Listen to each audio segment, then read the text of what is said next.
It was Ange who saw the ship first. We were swimming underwater at 30 feet, making our leisurely way through the sapphire blue and green miasma, all those jutting outcroppings and ridges. Swimming ahead of me, Ange pivoted and stopped mid-stroke. A second later, she was waving frantically at me. On the water, a frantic wave is still pretty slow, but I could tell she was excited.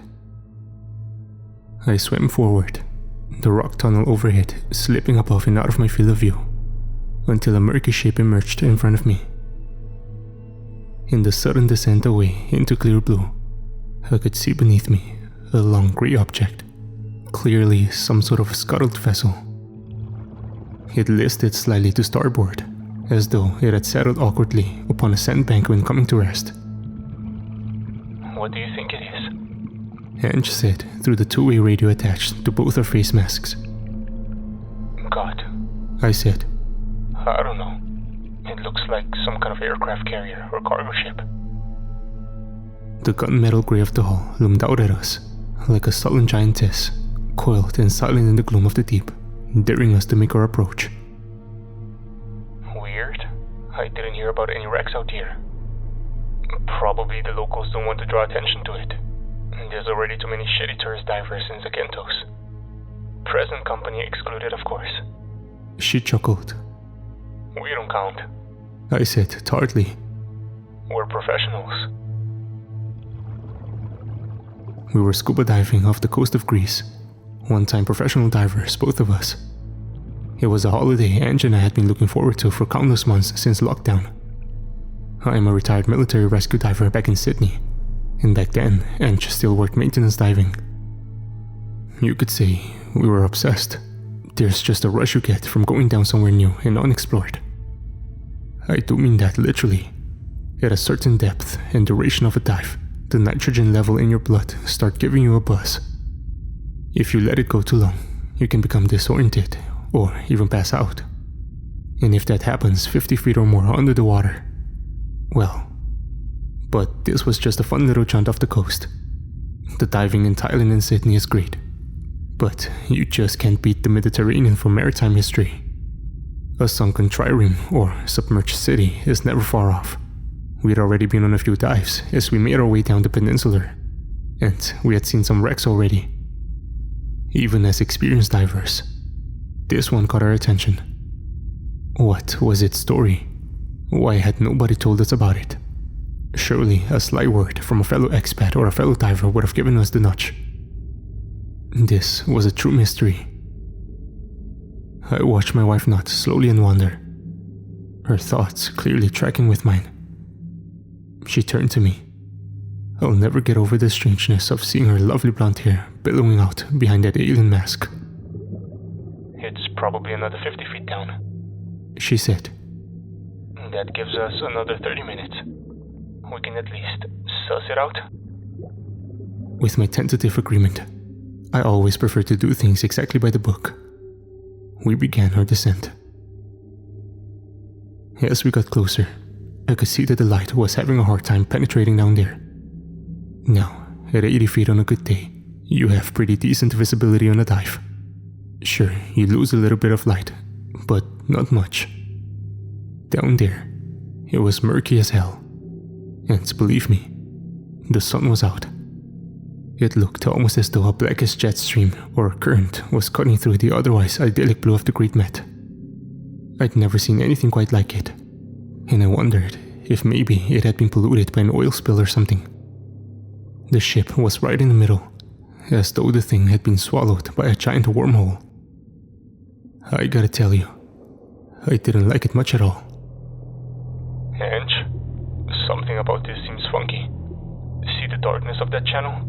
Maybe we should report this to the PADI school back in town. Come back with some experts. I mean, we don't really know what's down there. She turned to me with what I could only assume through the face mask was disdain. Is this the man I married? She asked. What happened to wanting to dive to some mason hole? That's different. I bucked. That would be well planned, with plenty of appropriate gear and trained experts. We have no idea what's down here. Dan, it's just an old ship. And this is hardly the Mariana Trench. She had a point. By rights, this was little more than a puddle compared to some of the crazier stuff we had done and planned to do. Still, it gave me a bad feeling. I shrugged. Lead on, babe. We paddled down to the ship. Entering into that dark stream, I got the shivers. I swore I could feel something strange as I moved through it. It's hard to describe. It felt less like passing through something than that something was passing through me. I know that sounds crazy, but it was just the feeling I got. Once we were in there, it was a different world, almost like passing from day to night, from outside to inside the current, as though a veil closed over you the moment you descended into it. Something else was off too. Usually, when you see a downed ship like this, even a recent one, there's a fair degree of wildlife that has already made its home in amongst the wreck. Octopods, cuttlefish, maybe some coral if it's been a minute. There was none of that here. The wreck was completely barren, not a whisper of sea life. And yet, it was clearly an old ship. At least a dozen years out of commission, and likely more based on the tech. Rust had almost decimated some of the surfaces. Stranger and stranger. On the side of the vessel, the words USS Hades were printed in fading but clearly legible block letters. I was wary, but Ange was excited. Come on, Dan, she said. There's gotta be some treasure or something in here. Alright, I said. Get your light out. I could see the door hanging open at the top of the vessel, near where the bridge should be. I really should have stopped it there. I knew better than to go into an unexplored vessel without a guideline. But Ange's excitement was infectious, and it did seem pretty harmless. We had explored plenty of old ships before. Sometimes we had even taken point on the first expedition. We made our way into the interior of the ship, Ange leading, her lithe body and long legs disappearing through the doorway first. I followed behind. It was pitch black in there, so we turned on our lights, and she led us around a series of narrow hallways until we came onto the bridge. I could see out the broken windows into the Mediterranean Sea. Even with that dark, reduced visibility, it was still a spectacular sight. All those blues and greens, the little fish swimming lazily at the top near the surface. I scanned across the broken glass that represented what had once been the bridge's window, looking out and drinking in the sight like a thirsty sailor puts a shot of rum away. My eye snagged on a slump form near the middle of the room. I squinted. It looked like something hunched over. I looked back for my wife. Hey, Ange, what do you think that is? I pointed to the object. She looked at it, then back at me. Pretty sure they call that the ship's wheel, honey. My gaze returned to it. The slumped form had disappeared. In its place was indeed that iconic 8 vertices shape that the captain steers the ship with. No, but it was. I stopped, dumbfounded. What were you expecting on an old ship's bridge? A joystick, maybe?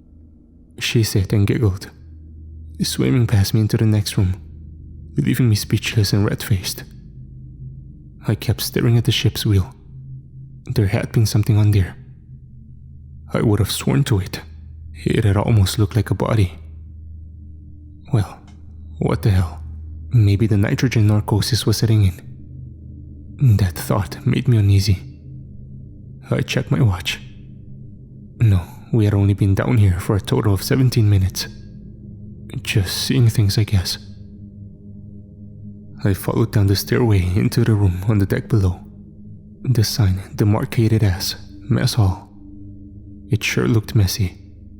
Plates and spoons dashed all over the place. Light fixtures shattered, and anything not bolted down And to be fair, most of it wasn't, strewn about the area. That checked out, I guess. This ship had sunk, and that is a pretty chaotic experience for silverware. As a diver, you tend to think of a shipwreck as a more or less inert thing, like a building. Most haven't moved for decades, and anything organic has rotted away. Even inorganic material has generally been cleared away by previous divers. But the state of this one struck me as odd. After all, if it had been explored by divers before, shouldn't it be more or less cleaned up by previous expeditions? And if it hadn't, well then, where were the bodies? The idea that I was unsettled because there weren't bodies around made me chuckle to myself. And she turned to me. What's so funny then? She said, grinning. I was about to tell her when I noticed something behind her. Something huge and shadowy. It rose up behind her, hulking and ominous. Ange, you're 6! I yelled into the transistor. With a dolphin's grace, she kicked with her flippers and turned around mid-stroke to view what I had been looking at. We both stared at the empty grey wall that was now just behind her. Dan, she said, turning to me, hands on hips. What the fuck? Are you okay? There was a thing. I said. There was a thing right there. Swear to God. Probably just a squid or something. Jeez, you're so jumpy today. Look, can we just get out of here? I pleaded. Something about this place is giving me the willies. There's something in here, Ange. Yeah, us. She teased. My scowl intensified. Okay, she said, holding her hands up in front of her. We can go if the big scaredy cat is afraid of the dark. Good, I said, not taking the bait. Thank you. Can we please just look at this one little room in here first, though? Please? She put her hands together and pouted her lips in supplication. I never could resist that. After a long pause of deliberation, I said, Okay, one more room and then we're out. Yes.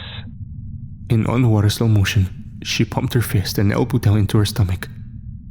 I couldn't help but smile at her. If only I had known. We made our way down into the next room, Ange still leading. Oh. She said as we got there. What? I said, struggling to get past her. What is it? We had come to an area that clearly led to the bottom of the ship, or where it would have been. Instead of the gantries and various layers that would have ultimately led to the hull, there was only a massive torn hole. Ragged chunks of steel bent up in resistance to whatever huge force had crashed through it. Bent up. Something huge had clearly ripped right through the ship. But then, why wasn't there a hole in the roof above us? And why were the steel fragments bent up? Holy shit. I said. This is what must have sunk it. Ange breathed. But not from above. I said. From below. She looked at me, not following. Ange. I said, calmly but very firmly. We have to leave. Now. Right now. But we're so close, and we have so much time. At least another 5 minutes. No. I said. We're going now before whatever sunk this thing comes back. Don't be ridiculous. She scoffed. There was no way I was going down that hole. I didn't know where it led, but I knew it wasn't good. I don't know why, but even at the time, I got the impression that it went all the way down. Down too. Before Ange had a chance to say anything, there was another movement. As we looked around, shapes, translucent and writhing, began to swim into vision. They were all around us, flailing hollow forms. Ange screamed. I did not want to wait to see what they were. Ange, back up, now! I commanded and began to swim past the slowly forming wraiths, They must have been some kind of giant jellyfish that we had missed before. And any jellyfish that big, you don't want that to touch you, even in scuba gear. I let out a lead line. Grab one, I said. She did, and we began to swim up towards the bridge. The translucent shapes were taking form. Limbs were beginning to emerge as they moved past us. None of them, to my relief, seemed to want to touch us, or appear to even notice us. We swam back up towards the bridge, dodging these strange white creatures. Dan? Ange said. Not now, honey. Just swim. Dan! She said again, more forcefully. What? I yelled. I can make out dog tags. I stopped swimming and looked back. Our respective lights swept across the quickly moving shapes, revealing the camo uniforms, close-cropped hair. The crew of the USS Hades seemed to float by us without even swimming. It was as though they were drawn on by the current. Ange reached up to touch one. He passed right through her hand without even stopping. Oh God, I croaked. Then we were both swimming as fast as we could back into the cabin. The ghosts, that's all I could think to call them, ghosts, swam by us without even a flicker of recognition. We were just about out of the ship. I swam through the door a little fast, and I felt the lead line caught. A second later, I heard a burst of scraping on Ange's headphone mic. Ah! Then a gluggy, spluttering sound. I immediately stopped and turned around, looking for Ange. Shit, baby, are you alright? Yeah, I'm okay, she said, coughing a little as she exited the vessel. I think I might have swallowed some water there. Just give me a moment to flush my mask. Within a couple of seconds of pressing the purge valve, she had recovered herself. Good now? Yeah, I'm good. Let's just go, okay? This place.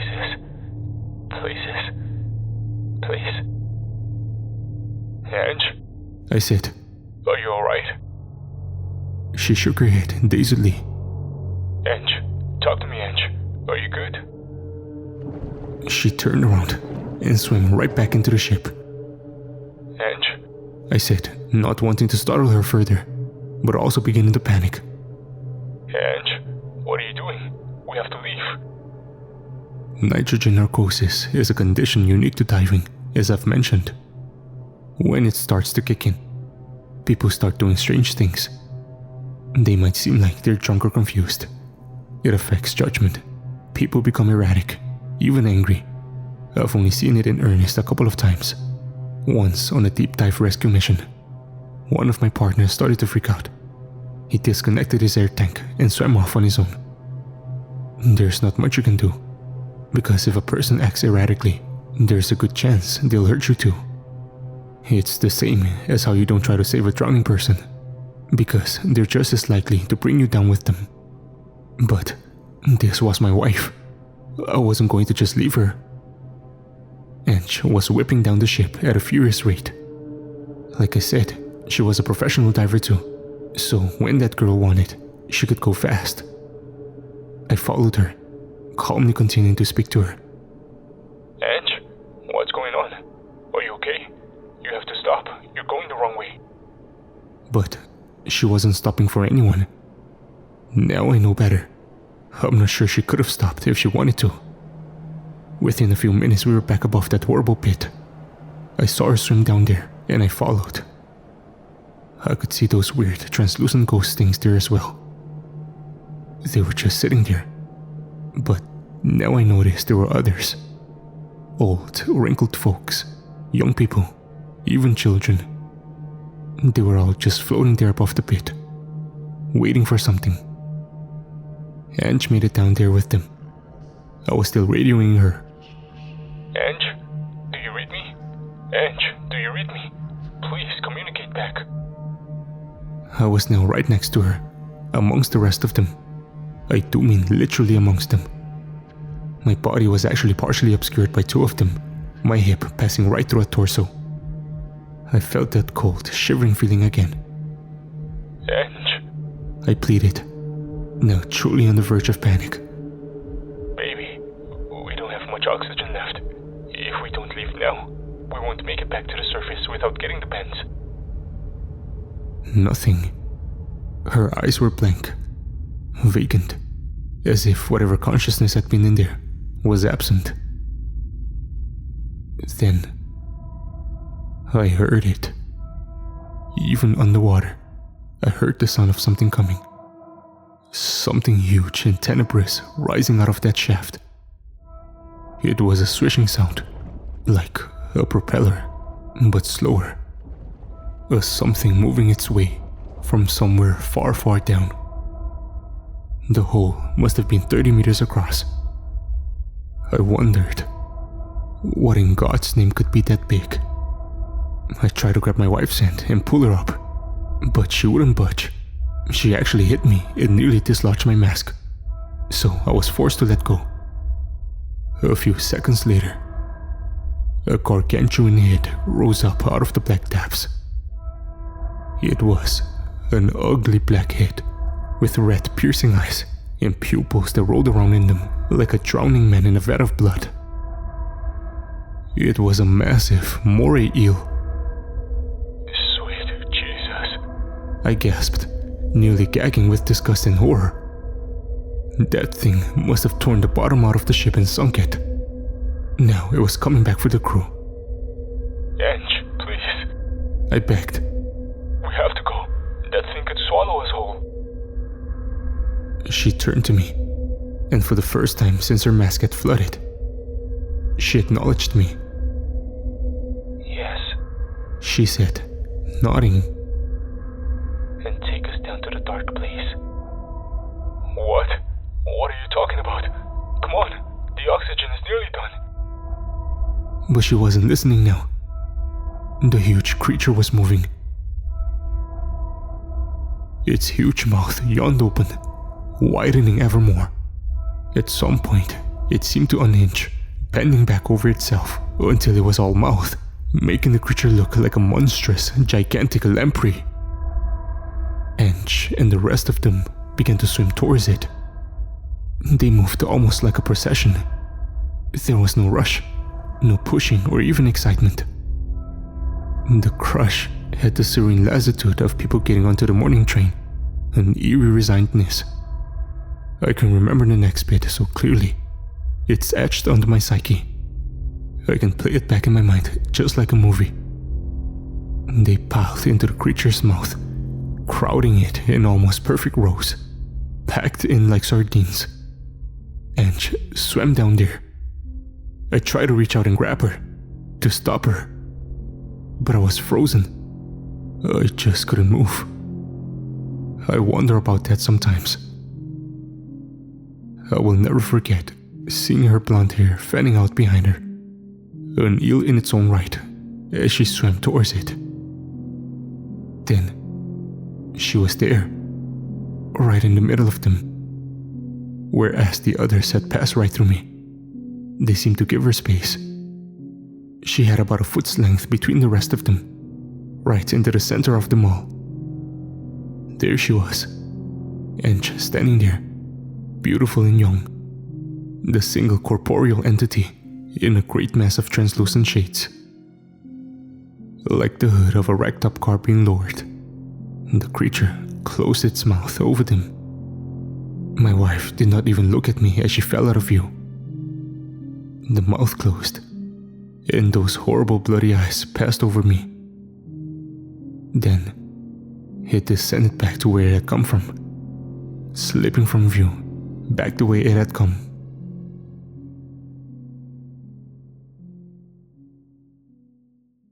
I swam after it, followed it for maybe another 20 feet. But I couldn't go any further. It was too fast, and it was going too deep. Last thing I remember was those red, rolling eyes, disappearing into the deep, with my Angela. That's where my memory leaves me. Whether because of lack of oxygen, nitrogen narcosis, or just plain shock, I don't know. The next thing I remember, I was at the surface, on the deck, coughing and spluttering. I lay there for a couple of minutes, letting out huge gasping sobs. Then, I pulled the ripcord off the little tinny we had rented and made my way back to shore. I don't know what other people do when their wife gets eaten by a giant sea monster, but I went to a bar to get blotto out of my mind. There was a little bar me and Ange used to go to called theeldridgehorror. They served up good ouzo, and the bartenders weren't too chatty, which was just what I wanted. I was sitting at the corner bar on about my 5th round, trying my hardest not to think of anything that had happened that day, when a well-dressed older gentleman sat down next to me. "Rough day?" he asked. I must have grunted something, because he nodded and ordered me another ouzo. "You have to look," he said consolingly to me, "of someone who has seen something terrible." He had an accent, but his English was good. I looked at him, and he did seem genuinely concerned. "You have no idea, buddy," I said. No fucking idea. Most of me just wanted him to piss off, but I guess some small part of me wanted to tell my story. Or maybe I just wanted the company. "Hey," I slurred. "You ever seen a sea monster?" To my surprise, he nodded solemnly. "Yes," he said. "Just once.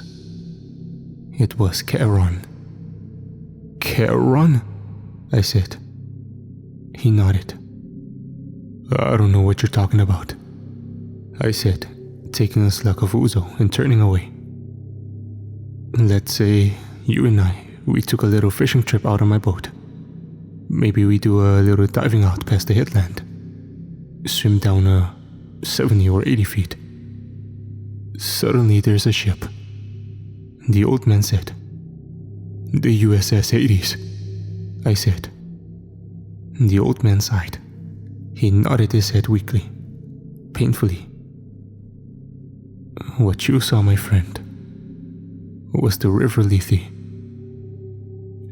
"Lethe? Like the ancient Greek river of the damned?" "That's right. The dark slipstream you saw. That was the river. Then it was nitrogen poisoning." He looked right at me. In those watery blue eyes, I could see a world of pain. "I am sorry, my friend. The same thing happened to my friend 20 years ago. He drank some of the water accidentally. He forgot who he was. Then, Charon came for him." I grabbed his shoulder, suddenly frantic. "Please, tell me, is there any way to get her back?" It was he who turned away. He fished out a card from his pocket. "I imagine you have a lot of questions. If you want to talk, you can reach me here. I am so sorry for your loss." I think the wild terror in my eyes scared him, because he bustled out of the bar as soon as he could. For a couple of months, I schemed, I planned, I tried to finagle every possible angle I could. I considered calling on that card. Could one get down into the underworld? Was it possible? You'd need one hell of a sup, and a small one at that. But as time went on, eventually, thoughts of rescue leaked from my mind like water. I'm no Orpheus. Ange's death was reduced to a tragic diving accident as far as our family and friends were concerned. Tragic, but not believable. I just wanted to post this here to anyone who might be going scuba diving a little ways off the coast of Zakynthos. If you see a shipwreck, encased in a strange black slipstream, keep swimming. Just keep swimming.